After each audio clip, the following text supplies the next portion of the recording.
Hello everyone, कैसे हैं आप लोग। उम्मीद करते हैं आप सब अच्छे होंगे। आज की इस वीडियो में हम पढ़ने वाले हैं क्लास 12 इंग्लिश का विस्टास बुक से तीसरा chapter journey to the end of the earth. ठीक है, इसके राइटर है टिसानी दोशी। ठीक है, सबसे पहले इसका मीनिंग समझिए। एंड ऑफ द अर्थ, अगर आप ग्लोब को देखें तो अर्थ का एंड कहाँ पे होता है, तो आप बोलेंगे सबसे नीचे वाले पॉइंट पे अर्थ का एंड हो जाएगा। ठीक है, और इसी सबसे नीचे वाले पॉइंट पे कौन सा कॉन्टिनेंट पाया जाता है, तो आप बोलेंगे अंटार्कटिका कॉन्टिनेंट पाया जाता है। समझे कि नहीं? तो इसी अंटार्कटिका के बारे में हमें इस स्टोरी में पढ़ना है। समझे? चलिए, सबसे पहले बिफोर यू रीड, इसमें लिखा हुआ है कि अगर आपको इस प्लानेट यानी अर्थ का पास्ट, प्रेजेंट और फ्यूचर अगर जानना है तो आपको एक ही प्लेस में जाना होगा, वो प्लेस है अंटार्कटिका। ठीक है, अंटार्कटिका में जाने के बाद क्या करेंगे आप? अर्थ का पास्ट, प्रेजेंट और फ्यूचर जान लेंगे। अब कैसे जानेंगे वो हम इस पूरा स्टोरी में पढ़ने वाले हैं। ठीक है, तो बॉन वॉयज का मतलब हैव अ सेफ जर्नी। चलिए अंटार्कटिका चलते हैं। तो यहाँ पे इस स्टोरी में हमें अंटार्कटिका के बारे में पढ़ना है। चलिए डिटेल में पढ़ना स्टार्ट करते हैं। इस स्टोरी की नरेटर जो है वो ऑथर खुद है, टिसानी दोशी। वो बोलती है कि अर्ली दिस ईयर वो अपने आप को अबोर्ड, यहाँ पे याद रखिएगा बहुत बच्चे इसको अब्रोड पढ़ देते हैं, जो कि गलत है। ये अबोर्ड है। अबोर्ड का मतलब होता है ऑन, अब्रॉड का मतलब तो कोई फॉरेन कंट्री होता है। ठीक है, तो जिस साल हमारी ऑथर ने ये स्टोरी लिखा था उसी साल के शुरुआत में, अर्ली दिस ईयर, ठीक है, वो अपने आप को कहाँ पाई थी, मतलब वो कहाँ जा रही थी? वो एक रशियन रिसर्च वेसल में बैठ के, ठीक है, उसमें बैठ के, जिसका नाम था अकादमिक सोकाल्स्की। इस रशियन रिसर्च वेसल मतलब एक शिप था जिसका नाम था अकादमिक सोकाल्स्की। इस शिप को स्पॉन्सर कर रहा था रशिया। ठीक है, वो इसमें हमारी ऑथर इस शिप में बैठ के कहाँ जा रही थी? Towards the coldest, driest, windiest continent in the world, जो कि है अंटार्कटिका। तो जिस साल हमारी ऑथर ने ये स्टोरी को लिखा था उस साल के शुरुआत में वो एक रशियन रिसर्च वेसल, मतलब एक रिसर्च वाला शिप होता है जिसका नाम है अकादमिक सोकाल्स्की। ठीक है, वो इस शिप में बैठ के वर्ल्ड का जो सबसे ठंडा, सबसे सूखा और सबसे हवादार जो कॉन्टिनेंट है जिसका नाम है अंटार्कटिका, वो इधर जा रही थी। बात गहराई समझे कि नहीं? तो यहाँ से आपको याद रखना है कुछ बात। इस रिसर्च वेसल का नाम क्या है? अकादमिक सोकाल्स्की, जिसको रशिया कंट्री स्पॉन्सर कर रहा था। ठीक है, अंटार्कटिका की तरफ जा रहे हैं लोग। अब देखिए, अंटार्कटिका एक ऐसा कॉन्टिनेंट है जहाँ पे लोग नॉर्मली रहते नहीं है। यहाँ पे वही लोग जाते हैं जिसको रिसर्च करना हो, कुछ स्टडी करना हो, कुछ वही लोग कुछ दिन के लिए वहाँ पे स्टे करते हैं, फिर वापस आ जाते हैं। ये काफ़ी बर्फीला कॉन्टिनेंट है। ठीक है, यहाँ पर रह पाना मुश्किल है, तो इसलिए लोग यहाँ पर रहते नहीं है, सिर्फ रिसर्च करने के लिए ही जाते हैं। तो हमारी ऑथर भी यहाँ कुछ रिसर्च के उद्देश्य से यहाँ पर जा रही है। समझे कि नहीं? अब आपके मन में कुछ हो सकता है क्वेश्चन आ रहा हो कि टोटल अर्थ में कितने कॉन्टिनेंट है, तो चलिए थोड़ा कॉन्टिनेंट का जानकारी ले लेते हैं, उसके बाद आगे स्टोरी को कंटिन्यू करेंगे। ठीक है, ये है पूरा वर्ल्ड का मैप। यहाँ पे आप देख सकते हैं कई सारे कॉन्टिनेंट्स को लिखा हुआ है। टोटल है 7 कॉन्टिनेंट्स, जिसका सबसे पहले आता है एशिया, जिसमें हमारा कंट्री इंडिया है। उसके बाद Africa, Europe, north America, south America, Australia, और सबसे नीचे में अर्थ का एंड में है अंटार्कटिका। इसी कॉन्टिनेंट के बारे में अभी हमें स्टडी करना है। ठीक है, फिर कुछ बात और भी जान लीजिए। अर्थ के बीचों बीच से एक लाइन जाता है अप्रॉक्सीमेटली यहाँ से, एग्जैक्ट नहीं है ये, बस ऐसे आइडिया देने के लिए आपको बनाया। इस लाइन को क्या बोलते हैं? इक्वेटर बोलते हैं। आपने छोटे क्लास में पढ़ा होगा। इसका लैटिट्यूड कितना होता है, तो आप बोलेंगे 0 डिग्री होता है इसका लैटिट्यूड। ठीक है, अगर कोई बोले नॉर्थ ऑफ इक्वेटर, मतलब ऊपर की तरफ कोई लैटिट्यूड को रेफर किया जा रहा है, हो सकता है ये लैटिट्यूड या फिर ये लैटिट्यूड, ये सब क्या है? नॉर्थ ऑफ इक्वेटर है। अगर नीचे जाए तो इसको क्या बोलेंगे? South of equator. समझे? इक्वेटर का नीचे जा रहे हैं तो ये होगा साउथ में, ऊपर जा रहे हैं तो ये होगा नॉर्थ में। ठीक है, अगर हम आपसे पूछे कि बताइए यहाँ पे चेन्नई कहाँ पे है, तो आप बोलेंगे अप्रॉक्स कहीं यहाँ पे होगा चेन्नई, है कि नहीं? चेन्नई का पुराना नाम क्या था? मद्रास, तमिलनाडु। ठीक है, my journey began 13.9 degrees north of the equator, समझ रहे, in Madras, and involve crossing 9 time zones, 6 check point, 3 water bodies और एटलीस्ट एज मैनी इकोस्फेयर्स। तो देखिए, जब हमारी ऑथर इस अकादमिक सोकाल्स्की में बैठ के अंटार्कटिका की तरफ जब जा रही थी तो रास्ते में बहुत चीज़ पड़ा। सबसे पहले उन्होंने अपना जर्नी कहाँ से स्टार्ट किया? मद्रास से। ठीक है, मद्रास समझ गए आप। इससे अगर जोग्राफिकल लोकेशन बात करें तो वो है ये 13.09 degree north of the equator. अभी आपको बताए थे कि अगर मान लीजिए ये ग्लोब है तो बीचों बीच एक लाइन जा रहा है इक्वेटर, जिसका लैटिट्यूड है 0 डिग्री। यहाँ पे लिखा हुआ है 13.09 डिग्री नॉर्थ ऑफ इक्वेटर, मतलब यहाँ पे कोई एक ऐसा लैटिट्यूड होगा जिसका वैल्यू है 13.09 डिग्री नॉर्थ, ठीक है, मतलब मद्रास से यहाँ से वो जर्नी स्टार्ट की थी, समझे। तो जब ये जर्नी कर रही थी तो रास्ते में इन्हें 9 टाइम जोन्स क्रॉस करना पड़ा। टाइम जोन्स लैटिट्यूड्स होता है, हर कंट्री का अपना अपना टाइम जोन होता है। ये मान लीजिए अर्थ है, तो हर कंट्री का अपना अपना टाइम जोन होता है, ठीक है। तो ये लॉन्गिट्यूड है। तो जब वो जर्नी कर रही थी तो 9 टाइम जोन इन्हें क्रॉस करना पड़ा।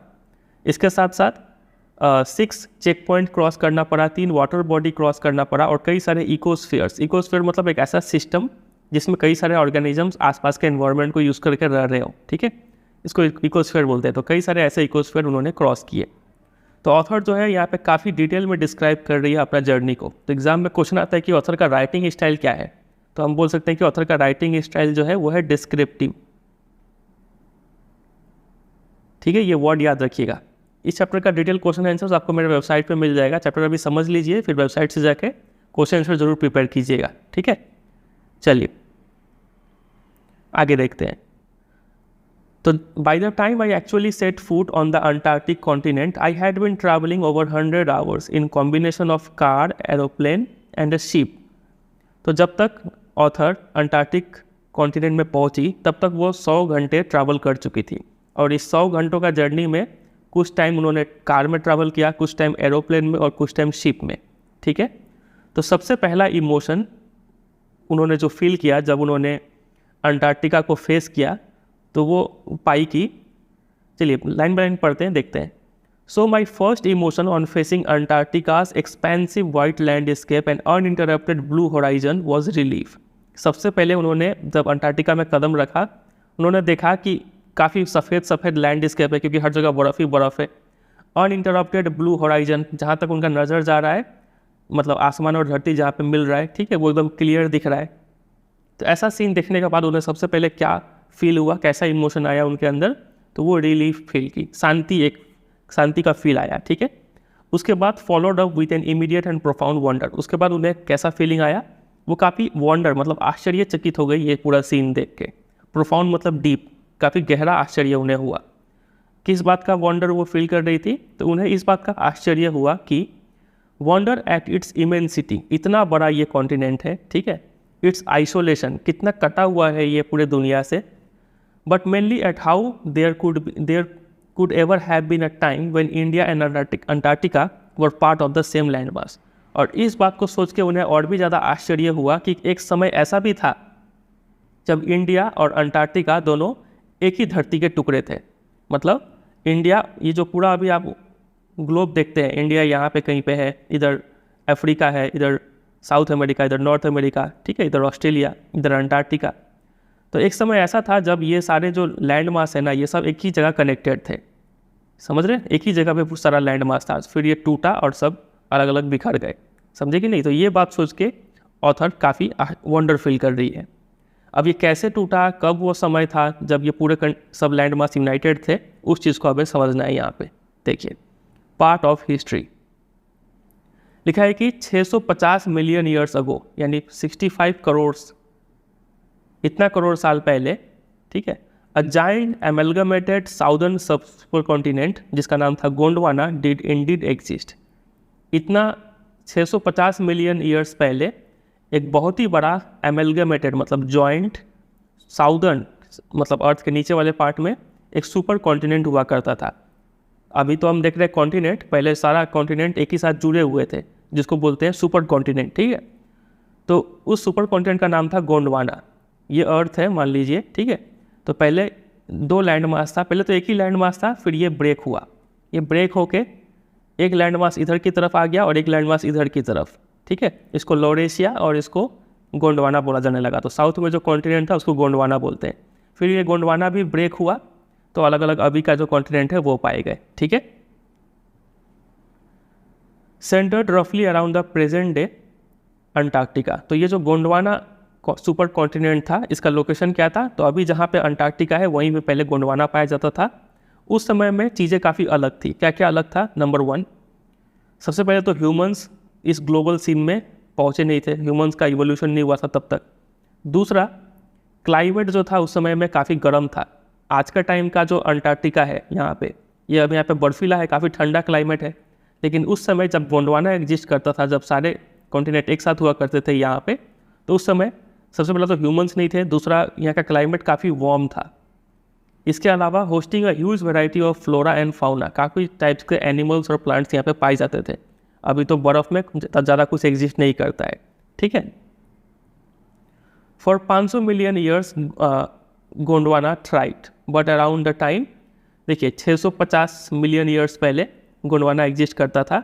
ऐसे करते करते 500 मिलियन तक काफ़ी अच्छे से गोंडवाना चला। फिर लगभग अप्रॉक्स, ठीक है, 200 मिलियन ईयर पहले क्या हुआ, around the time when the dinosaurs were wiped out and the age of mammals got underway. इस समय क्या हुआ कि डायनासोर्स यहाँ पे पूरा हट गए, अर्थ से एक्सटिंक्ट हो गए और मैमल्स का जन्म हुआ, ठीक है। मैमल्स समझते हैं, मैमल्स ऐसे एनिमल्स को बोला जाएगा जो जिनके पास दो फीचर होता है।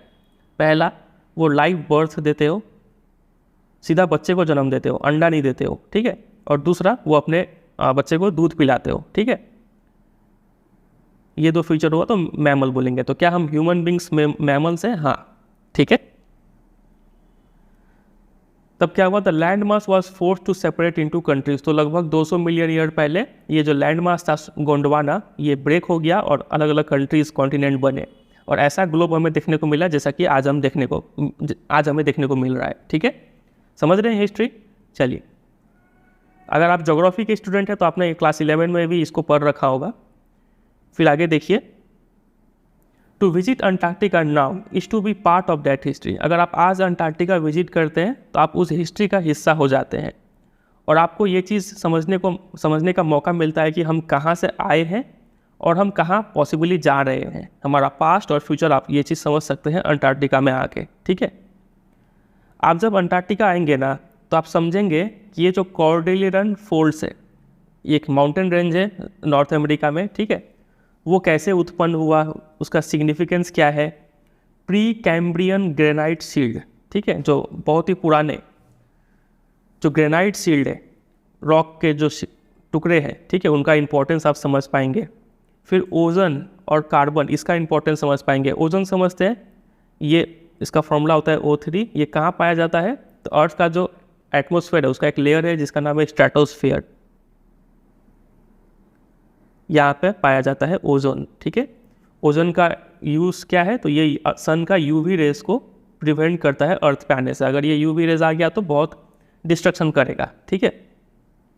तो ओजन, कार्बन, ये सब का इंपॉर्टेंस समझेंगे। साथ ही साथ इवोल्यूशन, एक्सटिंक्शन, नए जीव का आना, पुराने जीव का हटना, ये सब चीज़ का आप इंपॉर्टेंस समझ पाएंगे अंटार्कटिका आके। When you think about all that can happen in a million years, it can get pretty mind-boggling. और जब आप सोचते हैं कि सिर्फ कुछ ही मिलियन ईयर्स में इतना सारा चेंजेस हुआ है, तो आपका दिमाग काफ़ी चौंक जाता है ये सब देख के। आप खुद ही इमेजिन कीजिए कि इंडिया जो है वो पुश कर रहा है नॉर्थ की तरफ और एशिया से टकरा के, देखिए, एशिया से टकरा के हिमालयस का फॉर्मेशन हो रहा है। आप इस इमेज में देख सकते हैं कि जो इंडिया जो था वो टूट के धीरे धीरे ऊपर की तरफ जा रहा है और पहले जो वहाँ पे लैंड मास था एशिया, उससे टकरा के जो दोनों जहाँ पे टकराएंगे वहाँ पे एक पहाड़ खड़ा हो जाएगा जिसको आज के डेट में हम हिमालयाज बोलते हैं, अर्थ का नॉर्दर्न पार्ट में। समझ रहे? तो हिमालयस का जन्म ऐसे हुआ था। इसके अलावा आप ये इमेजिन कीजिए कि South America drifting off to join North America. अगर आप वर्ल्ड मैप को देखें तो आपको लगेगा कि साउथ अमेरिका नॉर्थ अमेरिका की तरफ ज्वाइन होते जा रहा है, ठीक है। Opening of the Drake passage to create a cold circumpolar current keeping Antarctica frigid desolate at the bottom of the world. ये लाइन को समझने के लिए हमें वापस मैप पे जाना पड़ेगा। सबसे पहले तो ये इंडिया है, इंडिया पहले यहाँ पे था, ऐसे करते करते यहाँ से मूव करते करते यहाँ पे टकराया और यहाँ पे कलर चेंज करते हैं, यहाँ पे हिमालयस का फॉर्मेशन हो गया। समझे कि नहीं? चलिए, तो ये चीज़ था। फिर उसके अलावा ये साउथ अमेरिका ऊपर की तरफ मूव करते जा रहा है और नॉर्थ अमेरिका से मिल रहा है, ठीक है। इसके कारण यहाँ पे एक पैसेज क्रिएट हो गया है, इसको बोलते हैं ड्रेक पैसेज, ठीक है। और यहाँ पे काफ़ी ठंडा ओशन करंट बहता है, काफ़ी ठंडा पानी यहाँ पे बहता है, काफ़ी खतरनाक माना जाता है इसको। तो इसी करंट के कारण, इसी ओशन करंट के कारण ये अंटार्कटिका काफ़ी कटा हुआ है, पूरे वर्ल्ड से कटा हुआ है, यानी डेसोलेट है। समझे कि नहीं समझे? तो ये रहा ड्रेक पैसेज ओपन हो रहा है जिसके कारण एक cold circum polar current wind ocean current बहता है, जिससे अंटार्कटिका जमा हुआ पाया जाता है, बर्फ़ है यहाँ पे कटा हुआ है और eight the bottom of the world है। समझे? तो ये सब चीज़ आप जब आप इमेजिन करते हैं तो आपका माइंड एक बॉगल हो जाता है, दिमाग आश्चर्यचकित से भर जाता है। ठीक है, हमारी जो ऑथर है ना टिशानी दोषी, वो एक साउथ इंडियन है, समझते हैं साउथ इंडियन, और वो सन वर्शिपिंग करती है। ठीक है, सन का पूजा करती है। तो ऐसे इंसान के लिए अर्थ के इस पार्ट में जहाँ पे अर्थ का टोटल आइस जितना भी है उसका 90% आइस यहाँ पे स्टोर्ड है, तो ऐसे प्लेस में 2 हफ्ता 2 वीक्स गुजार पाना एक काफ़ी चिलिंग प्रोस्पेक्ट था। चिलिंग यानी डिस्टर्बिंग, काफ़ी एक टफ टास्क था उनके लिए, सिर्फ बॉडी के रूप से नहीं, मानसिक रूप से भी।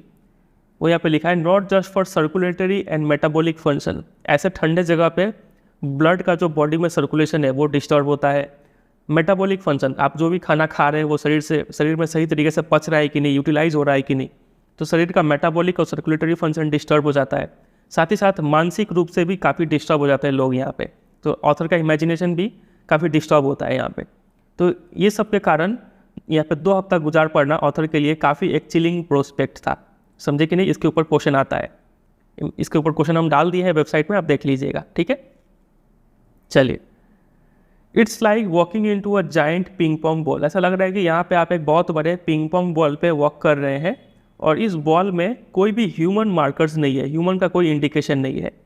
यहाँ पे ना कोई आपको ट्रीज देखने को मिलेगा, हर जगह बर्फ ही बर्फ है, ना कोई बिल बोर्ड्स एडवर्टीजमेंट कोई भी टाइप का नहीं देखने को मिलेगा, बिल्डिंग्स नहीं देखने को मिलेंगे। तो ये सभी जो ह्यूमन मार्कर्स है ये सब यहाँ पे डिवॉइड नहीं है। ठीक है, you lose all earthly sense of perspective and time here. आप वर्ल्ड के किसी भी पार्ट में रहे तो वहाँ पे आप टाइम देखते हैं। ठीक है, और जो भी है आप जैसा आप दुनिया देखे हैं वैसा दुनिया यहाँ पे एकदम ही नहीं है। ठीक है, ये एकदम ही अलग पार्ट है। और जहाँ तक बात करें विजुअल स्केल का, आपको क्या क्या चीज़ यहाँ पे देखने को मिलेगा, तो माइक्रोस्कोपिक छोटे से चीज़ से लेके माइटी बड़े बड़े चीज़ आपको यहाँ पे देखने को मिलेंगे। फॉर एग्जांपल अगर बात करें कीड़े मकोड़े का, तो मिजेस आप इस इमेज में देख सकते हैं, मच्छर जैसा ही दिखता है ये। मिजेस और माइट्स इतने छोटे छोटे जीव भी मिलेंगे, साथ ही साथ इस बड़े बड़े जैसे कि ब्लू व्हेल्स ये भी आपको मिलेंगे, काफ़ी बड़े साइज़ के होते हैं। फिर आइसबर्ग भी आपको देखने को मिलेंगे, और आइसबर्ग मतलब बर्फ़ के टुकड़े तो इतने बड़े बड़े देखने को मिलेंगे जैसे कि कंट्रीज़ हो। एक कंट्री जितना बड़ा होता है उतना बड़ा यहाँ पे आइसबर्ग होता है। ठीक है, सबसे बड़ा जो आइसबर्ग है ना उसका साइज़ रिकॉर्ड किया गया था, वो था बेल्जियम के साइज़ का। ठीक है, इस कॉन्टिनेंट में अंटार्कटिका में सिर्फ दिन ही चलता जाता है, days go on and on and on. यहाँ पे सिर्फ दिन ही रहता है क्योंकि रात होता नहीं है, 6 महीना दिन 6 महीना रात ऐसा होता है। ठीक है, इन सरियल का मतलब होता है ड्रीम लाइक, आप लगता है कि आप सपने में हैं। यहाँ पे आप जाएंगे ना तो आपको लगेगा कि आप ड्रीम देख रहे हैं। ठीक है, क्योंकि हमेशा दिन ही है, रात हो ही नहीं रहा है। 24 आवर ऑस्ट्रल मतलब रिलेटिंग टू साउदर्न हेमिस्फीयर। अर्थ का अगर 2 पार्ट करें तो ऊपर वाले पार्ट को नॉर्दर्न हेमिस्फीयर बोलते हैं, नीचे वाले पार्ट को साउदर्न हेमिस्फीयर बोलते हैं। ठीक है, तो ऑस्ट्रल मतलब ये नीचे का पार्ट रेफर किया जा रहा है। यहाँ का जो समर लाइट है यहाँ पे आपको लगेगा काफ़ी ड्रीम देख रहे हैं आप। हर जगह साइलेंस, यूबिक्विटस मतलब हर जगह, प्रेजेंट एवरीवेयर। ठीक है, interrupted only by occasional avalanche और काविंग आइस शीट। यहाँ पे हर जगह आपको सन्नाटा सुनने को मिलेगा, लेकिन बीच बीच में कुछ कुछ का आवाज़ आता है, जैसे कि एवलांच, बर्फ़ ऊपर से ढह गया या फिर कोई बर्फ़ का टुकड़ा कोई बड़े आइसबर्ग से टूट गया। ठीक है, तो ये सब चीज़ का आवाज़ आएगा। ठीक है, कॉन्सिक्रेट्स द प्लेस, कॉन्सिक्रेट मतलब मेक द प्लेस सेक्रेट, इस प्लेस को काफ़ी पवित्र बनाता है, यही 2 चीज़ों का आवाज़। It's an immersion that will force you to place yourself in the context of the earth's geological history. यहाँ का माहौली इन्वायरमेंट ही ऐसा है कि जो आपको मजबूर कर देगा कि आप सोचिए कि अर्थ का जियोलॉजिकल हिस्ट्री, किस किस टाइम पीरियड में अर्थ में कैसे कैसे इवेंट्स हुए हैं। ठीक है, ये सब चीज़ों के बारे में सोचने पे आपको मजबूर कर देगा। और जहाँ तक ह्यूमंस का बात रहा, तो ह्यूमंस का तो प्रोग्नोसिस मतलब आप कोई सिचुएशन को देख के आप क्या करते हैं, कुछ जजमेंट देते हैं, कुछ चीज़ गेस करते हैं, उसको प्रोग्नोसिस बोलते हैं। तो ह्यूमन के लिए इंडिकेशन तो सही नहीं है। ठीक है, ह्यूमन का भविष्य खतरे में लग रहा है यहाँ पे आके देखने का बाद। चलिए, ह्यूमन इम्पैक्ट, ह्यूमन का क्या क्या इम्पैक्ट पड़ रहा है वो देखते हैं। इस पूरे अर्थ पे जो ह्यूमन सिविलाइजेशन है ना, वो पैल्ट्री यानी इनसिग्निफिकेंट, वो मामूली सा 12,000 साल पहले ही शुरुआत हुआ। इतना साल पहले ही ह्यूमंस इस अर्थ पे आए। ठीक है, और ये साल जो 12,000 जो साल है ना, ये टाइम जो है वो फ्यू सेकेंड्स के तरह है ऑन द जियोलॉजिकल क्लॉक। आप अगर अर्थ का टाइम पीरियड देखें, उस टाइम पीरियड के मुकाबले ह्यूमन का टाइम पीरियड काफ़ी छोटा है। यहाँ पे मिलियंस में बात होता है, कहाँ ये हज़ारों में है, ठीक है। लेकिन इसी काफ़ी छोटे, काफ़ी पाल्ट्री या फिर इनसिग्निफिकेंट टाइम में, in such a short amount of time, हमने क्या कर दिया है, काफ़ी रकस हंगामा क्रिएट कर दिया है इस अर्थ पे, ठीक है। हम लोग एचिंग मतलब अपना प्रिंट मार्क छोड़ दिए हैं नेचर पे। नेचर को हम डोमिनेट कर रहे हैं। हम अपने नेचर पे पहले जहाँ ट्रीज़ होते थे उसको काट के villages, town, cities, mega cities, ये सब चीज़ बना लिए हैं, ठीक है।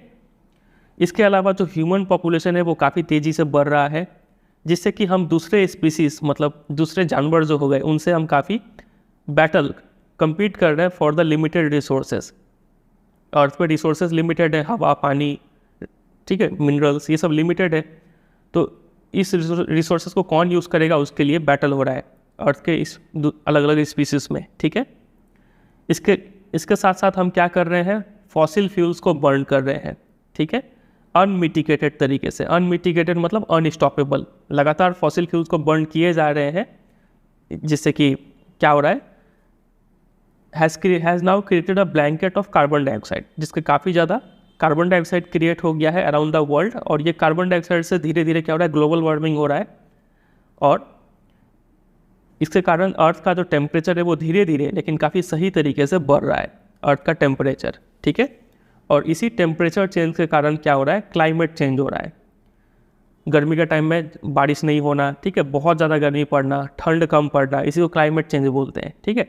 मतलब किसी प्लेस में जैसा वहाँ का यूजुअल क्लाइमेट रहता है उस वैसा क्लाइमेट नहीं होकर गर्मी के टाइम में ठंडा पड़ जाना, ठीक है, इसको बोलते हैं क्लाइमेट चेंज। तो क्लाइमेट चेंज आज के टाइम पे काफ़ी एक हॉटली कॉन्टेस्टेड इन्वायरमेंटल डिबेट है, ठीक है। आज के टाइम पे लोग ये क्वेश्चन कर रहे हैं कि क्या जो अंटार्कटिका का जो वेस्ट में जो आइस है, क्या वो मेल्ट हो जाएगा ग्लोबल वार्मिंग के कारण, या फिर जो गल्फ स्ट्रीम जो बह रहे हैं वो डिस्टर्ब हो जाएंगे। क्या गल्फ स्ट्रीम क्या होता है, आप इस इमेज में देख सकते हैं। गल्फ ऑफ मैक्सिको से निकल के अटलांटिक ओशन की तरफ जो पानी जा रहा है, गर्म पानी, इसको गल्फ स्ट्रीम बोलते हैं, ठीक है। तो क्या इसका जो फ्लो है वो डिस्टर्ब हो जाएगा, क्या ये वर्ल्ड का ही एंड हो जाएगा, क्या ये सब चीज़ के ऊपर क्वेश्चंस हो रहा है, ठीक है। तो ऐसा हो भी सकता है, नहीं भी हो सकता है। खैर जो भी हो, अंटार्कटिका एक क्रूशियल एलिमेंट है इस डिबेट में, ठीक है। क्यों? क्योंकि सिर्फ इसलिए नहीं कि ये सिर्फ ऐसा प्लेस है जहाँ पे ह्यूमन पॉपुलेशन अभी तक अराइव नहीं किया है, सिर्फ ये रीजन से अंटार्कटिका इतना इंपॉर्टेंट नहीं है, ठीक है। But more importantly because it's holds in its ice course 500,000 year old carbon records trapped in the layers of ice. Antarctica इसलिए इस डिबेट में काफ़ी इंपॉर्टेंट रोल प्ले करता है क्योंकि उसके आइस के नीचे दबे हुए हैं 500,000 ईयर। 1 मिलियन 10 लाख होता है, 500,000 मतलब 5 लाख हो गया, ठीक है। तो 5 लाख साल पहले का जो कार्बन रिकॉर्ड है, जो भी पेड़ पौधे थे, जो भी लिविंग ऑर्गेनिजम्स थे, वो सब आइस लेयर के नीचे अभी भी ट्रैप्ड है। इसलिए अंटार्कटिका इतना इंपॉर्टेंट है, समझ रहे हैं। तो अगर आपको अर्थ का फिर से पास्ट, प्रेजेंट और फ्यूचर जानना है तो अंटार्कटिका ही आपको जाना पड़ेगा। समझ रहे कि नहीं समझ रहे? चलिए आगे बढ़ते हैं। तो हमारी ऑथर जो है वो एक रशियन रिसर्च वेसल में बैठ के अंटार्कटिका गई हुई है, ठीक है। उस रशियन रिसर्च वेसल का नाम क्या था? अकादमिक सोकाल्स्की। और ये जो प्रोग्राम चल रहा था ना कि कुछ लोगों को अंटार्कटिका लेके जाना है, इस प्रोग्राम का नाम था students on ice. Very important, याद कर लीजिए। तो ये जो प्रोग्राम था जिसके साथ हमारी ऑथर काम कर रही थी, इस प्रोग्राम का एम है कि by taking high school students to the ends of the world, जो भी हाई स्कूल के स्टूडेंट है, क्लास 9, 10, 11, 12, ये क्लास के स्टूडेंट को वर्ल्ड के एंड में लेके जाना और उनको प्रोवाइड करना इंस्पायरिंग एजुकेशनल अपॉर्चुनिटी, ठीक है, which will help them foster a new understanding and respect for our planet. जब इन स्टूडेंट को, जिनका उम्र काफ़ी कम है, ठीक है, यहाँ पे ले जाया जाएगा तो ये लोग अपने प्लानट को काफ़ी अच्छा तरीके से समझेंगे और उसका रेस्पेक्ट करेंगे, क्योंकि हम शहरों में रह के ये सब चीज़ समझ ही नहीं पाते हैं, समझ रहे हैं। तो ये जो प्रोग्राम है स्टूडेंट ऑन आइस, ये 6 सालों से चल रहा है, ठीक है। और इसको हेड कौन कर रहे हैं? कनाडियन जियोफ ग्रीन, ये इस प्रोग्राम के फाउंडर है। इनका नाम याद कर लीजिए, इसके ऊपर बहुत बार क्वेश्चन आता है, ठीक है। जियोफ ग्रीन जो है वो 6 साल से इस प्रोग्राम को चला रहे हैं। इस प्रोग्राम में याद रखिएगा हाई स्कूल स्टूडेंट को ही लेके जाया जाता है। लेकिन पहले क्या होता था ना, पहले इस प्रोग्राम के तहत पहले ये जो हमारे फाउंडर है जियोफ ग्रीन, ये क्या करते थे, सेलिब्रिटीज़ को, रिटायर्ड रिच जो पैसे वाले लोग हैं, जो लोग रिटायर हो चुके हैं, ऐसे लोग जो क्यूरियस है, ठीक है, ये लोगों को ये जियोफ ग्रीन कार्टिंग, यानी कार्टिंग मतलब ढो के ले जाना। पहले जियोफ ग्रीन इन लोगों को ढो के ले जाते थे कहाँ पे, अंटार्कटिका में, क्योंकि इनके पास काफ़ी ज़्यादा पैसा था, रिसोर्सेज था अंटार्कटिका घूम पाने का, ठीक है। तो जियोफ ग्रीन पहले इन लोगों को घुमाते थे, लेकिन इनका लिमिटेशन ये है कि ये लोग could only give back in a limited way. ये लोग जाके अंटार्कटिका स्टडी तो करते थे, लेकिन स्टडी करने के बाद इनका कोई रोल नहीं था, आके घर में अच्छा से खाना खा के सो जाते थे, ठीक है। सोसाइटी को कुछ दे नहीं पाते थे, कुछ ऐसा काम करे जिससे अंटार्कटिका को बचाया जा सके और उसको प्रोटेक्ट किया जा सके, ऐसा कुछ काम ये लोग नहीं करते थे। तो इसलिए यहाँ पे लिखा है कि ये जियोफ ग्रीन इन लोगों को ढो ढो के थक चुके थे, इसलिए अब जियोफ ग्रीन क्या कर रहे हैं, स्टूडेंट को ले जा रहे हैं, हाई स्कूल स्टूडेंट को ले जा रहे हैं वहाँ पे। क्यों? क्योंकि इसके पीछे लॉजिक यहाँ पे दिया हुआ है, देखिए। विथ स्टूडेंट्स ऑन आइस ही, यानी Geoff green offers the future generation, ये जो स्टूडेंट है वो फ्यूचर जनरेशन है ऑफ पॉलिसी मेकर्स, यही लोग आगे चल के पॉलिसी बनाएंगे।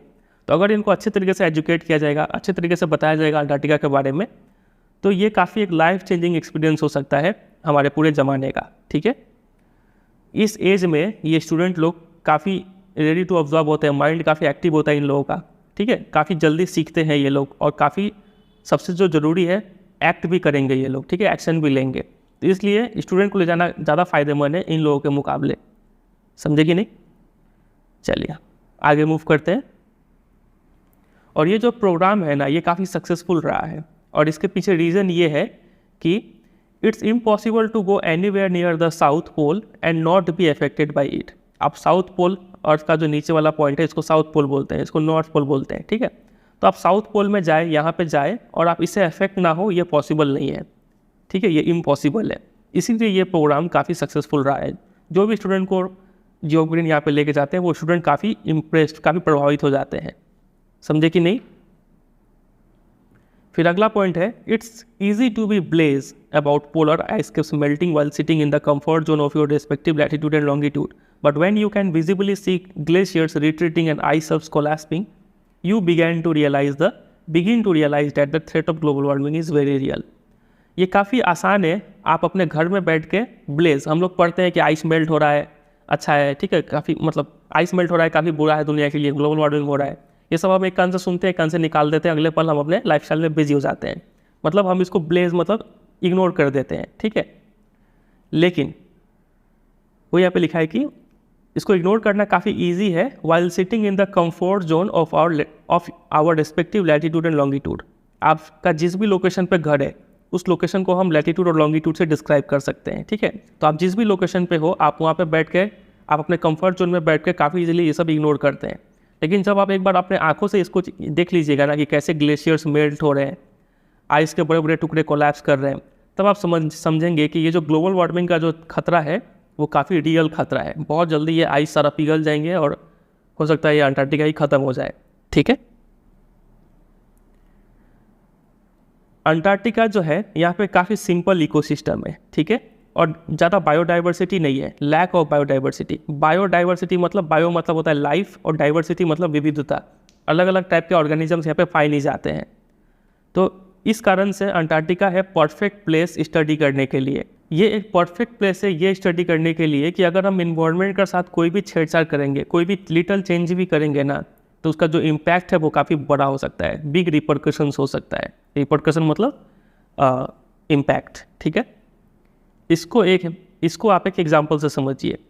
फाइटोप्लैंक्टन समझते हैं। फाइटोप्लैंक्टन माइक्रोस्कोपिक प्लांट्स होते हैं जो कि समुद्रों में फ्रेश वाटर में पाया जाता है, ठीक है।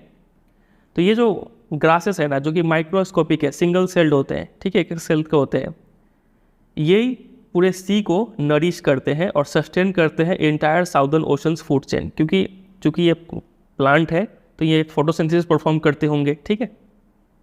तो ये सिंगल सेल्ड प्लांट जो होते हैं ना, ये सन के एनर्जी को अब्जॉर्ब करते हैं, सन के एनर्जी को यूज़ करते हैं टू अब्जॉर्ब कार्बन और सिंथेसाइज यानी प्रिपेयर करते हैं ऑर्गेनिक कंपाउंड्स, ठीक है, in the wondrous and most important of processes called photosynthesis. इस प्रोसेस का यूज़ करके वो क्या करते हैं, कार्बन को कन्वर्ट कर देते हैं ऑर्गेनिक कंपाउंड्स में, ठीक है, यूजिंग सन्स एनर्जी। इस पूरे प्रोसेस को बोलते हैं फोटोसिंथेसिस, ठीक है। तो फाइटोप्लैंक्टन का ये काम है। अब साइंटिस्ट यहाँ पे वार्न कर रहे हैं कि अगर ओजोन लेयर डिप्लीट हुआ, ठीक है, तो ओजोन, अगर अर्थ का एटमॉस्फेयर के ऊपर जो यहाँ पे जो ओजोन लेयर है ये अगर ख़त्म हुआ तो सन का यूवी रेज इन पे पड़ेगा और ये फाइटोप्लैंक्टन मर जाएंगे, ठीक है। और जब फाइटोप्लैंक्टन मरेंगे तो क्या होगा, जितने भी मैराइन एनिमल्स है, क्योंकि खाना तो इनको यहीं से मिल रहा है, ठीक है, और जो भी बर्ड्स है इस रीजन के, जो भी बच्चे कुछ जो बायोडाइवर्सिटी है वो सब खत्म हो जाएगा और कार्बन साइकिल पूरा डिसरप्ट हो जाएगा, ठीक है।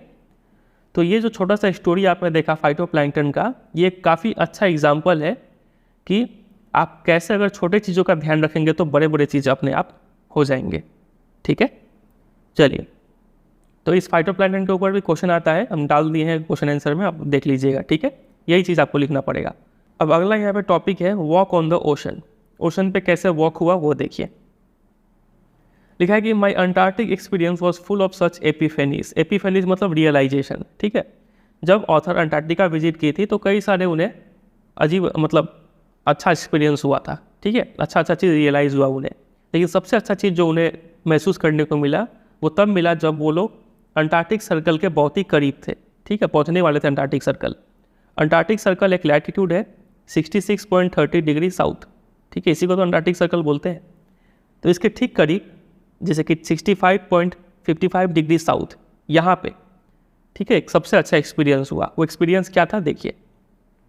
जो इनका वेसल था, जो शिप था सोकाल्स्की, had managed to wedge herself into a thick white stretch of ice between the peninsula and Tadpole Island। वेज करना मतलब आप इस इमेज में देख सकते हैं, जो लकड़ी के बीच में अगर कोई चीज़ ऐसे करके इंसर्ट हो जाए तो उसको वेजिंग बोलते हैं, ठीक है। तो वैसे ही बोट का भी जो सामने का हिस्सा होता है वो ऐसे ही नुकीला होता है, तो वो बर्फ़ों के बीच में जाके ऐसे करके वेज हो गया, ठीक है, अटक गया वहाँ पे। अब आगे जाना मुश्किल हो रहा था, ठीक है, between the peninsula and tadpole island, इस लोकेशन पे वो शिप वेज हो गया, which was preventing us from going any further. आगे नहीं जा पा रहे थे। कैप्टन ने ये डिसाइड किया कि हम लोग बोट को वापस घुमाएंगे और फिर नॉर्थ की तरफ जाएंगे, ठीक है। लेकिन ये करने से पहले हमें इंस्ट्रक्शन दिया गया कि हम सब नीचे उतरे, डाउन द गैंग प्लैंक, एक तख्ता था उस पर चल के नीचे उतरे, ठीक है, और वॉक करें ओशन पे, क्योंकि ये शिप से जब ये लोग नीचे उतरेंगे यहाँ पे तो नीचे क्या पानी में उतरेंगे, क्या नहीं, आसपास क्या है, बर्फ़ ही बर्फ़ है, तो ये लोग बर्फ़ पे उतरेंगे, ठीक है, और बर्फ़ के नीचे जो है वो पानी है, समझ रहे। तो आप बर्फ़ पे चल रहे हैं मतलब वॉक ऑन द ओशन हो गया ये, समझे। So there we were, total जी हम लोग 52 लोग थे, ठीक है, kitted out in Gore-Tex and glares. Glares जो सन ग्लासेस है वो लोग पहने हुए थे, गोरटेक्स वाटरप्रूफ मटेरियल होता है वो पहने हुए थे वो लोग, ठीक है। तो हम सभी 52 लोग walk on the stark whiteness, वो पूरे सफ़ेद बर्फ़ पे चल रहे थे, ठीक है, that seem to spread out forever, और वो बर्फ़ बहुत दूर दूर तक फैला हुआ था।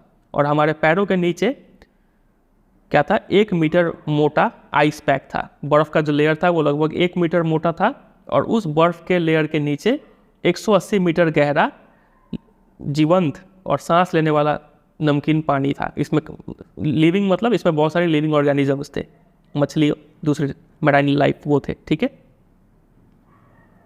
फिर आगे लिखा है कि इन द पेरीफेरी, किनारे पे, उस बर्फ के किनारे पे क्या देखने को मिला, कार्बेटर सील्स। कार्बेटर सील्स क्या होता है आप इस पिक्चर में देख सकते हैं।